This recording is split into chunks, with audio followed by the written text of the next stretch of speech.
ಇದಾಗಿಯ ನಂತರ ತಾವು ನೋಡಿದರೆ ನಮ್ಮ ಅರಣ್ಯ ಇಲಾಖೆಯಲ್ಲಿ ಕೂಡ ಕೆಲವು ಧ್ವಂಸಗಳನ್ನು ಮಾಡಿದ್ದಾರೆ.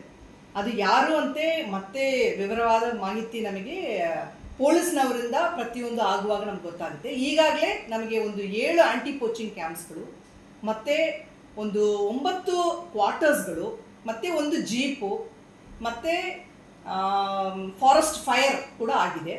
ಇದು ವನ್ಯಜೀವಿ ವಿಭಾಗದಲ್ಲಿ ಇರಬಹುದು. ಬಟ್ ಆದರೆ ಮಲೆಮಹದೇಶ್ವರ ವನ್ಯಜೀವಿ ವಿಭಾಗದಲ್ಲಿ ಇರುವ ಸಿಲ್ವಿಪುರ ಆಂಟಿ ಪೋಚಿಂಗ್ ಕ್ಯಾಂಪನ್ನು ಕೂಡ ಡ್ಯಾಮೇಜ್ ಮಾಡಿದ್ದಾರೆ. ಮತ್ತು ಆ ಕ್ಯಾಂಪ್ ಹತ್ತಿರ ಇರುವ ಒಂದು ಫಾರೆಸ್ಟ್ ಏರಿಯಾಗೂ ಕೂಡ ಫೈರನ್ನು ಕೂಡ ಕೊಟ್ಟಿದ್ದಾರೆ. ಒಂದು 2 ಹೆಕ್ಟೇರ್ ಪ್ರದೇಶ ನಮಗೆ ಸುಟ್ಟೋಗಿದೆ.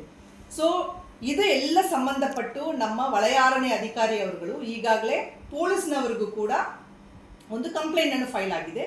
ಮತ್ತು ಪೊಲೀಸ್ನವರು ಕೂಡ FIR ಅನ್ನು ಲಾಡ್ಜ್ ಮಾಡಿದ್ದಾರೆ. ಆ FIR ತನಿಖೆ ಹಂತದಲ್ಲಿ ಇದೆ. ಅದರಲ್ಲಿ ನಮಗೆ ಕೆಲವಾರು ವಿಷಯಗಳು ನಮ್ಗೆ ಗೊತ್ತಾಗುತ್ತೆ, ಯಾವ ರೀತಿಯಲ್ಲಿ ಇದಾಗಿದೆ, ಯಾರದಕ್ಕೆ ಕಾರಣ ಅಂತ ಹೇಳಿ ತನಿಖೆ ಆದ ಮೇಲೆ ನಮಗೆ ಅದರ ಬಗ್ಗೆ ವರದಿ ಮುಖಾಂತರ ನಮಗೆ ಗೊತ್ತಾಗುತ್ತೆ.